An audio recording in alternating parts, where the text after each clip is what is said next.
Kepada para peniaga, especially kafe dan juga restoran. Boleh tak korang percepatkan sedikit penyediaan makanan korang?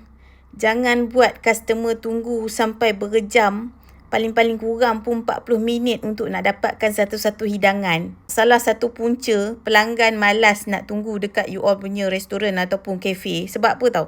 Sebab penyajian makanan yang sangat lambat. Padahal tak ada orang pun. Dekat kafe korang tu ada 15 biji meja.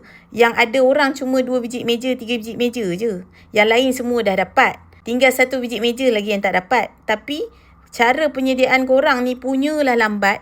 Customer nak kena tunggu sampai 35 minit baru nak dapat satu-satu makanan tu. Sedap mana pun korang masak. Kalau aku cakap suserang lah. Sedap mana pun korang masak. Tapi kalau aku pergi dekat korang punya tempat, aku nak kena tunggu sampai 40 minit. Paling-paling kurang pun 35 minit baru sajian satu-satu makanan tu akan siap. Minta maaf banyak-banyak. Aku akan pergi dekat tempat yang cepat.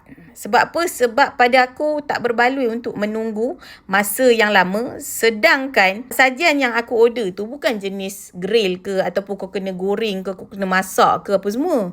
Benda tu dah siap. Tapi penyediaan korang ni terlalu lambat sampai aku kena tunggu sampai 35 minit ke 40 minit baru siap. So, kepada peniaga yang macam ni punya style, korang jangan tanya kenapa punca korang punya kafe ataupun korang punya restoran tak ada orang. Salah satu sebab yang membuatkan pelanggan tak suka datang adalah sebab masa. Masa penyediaan korang tu terlalu lambat. Ada sesetengah manusia, dia tak suka membuang masa tau. Dia tak suka membuang masa dia dengan menunggu makanan yang terlalu lama. Dan lagi satu pula yang paling hanat sekali, bila makanan sampai, makanan tu suam-suam kuku. Kenapa tak panas? Korang tunggu apa? Korang tunggu makanan aku tu dekat atas meja kitchen korang tu 15 minit ke baru korang datang hantar kat aku? Kenapa bila makanan tu sampai kat aku tak panas? Suam-suam kuku. Pelik kan korang ni? So, jangan tanya kenapa perniagaan korang makin lama makin lingkup.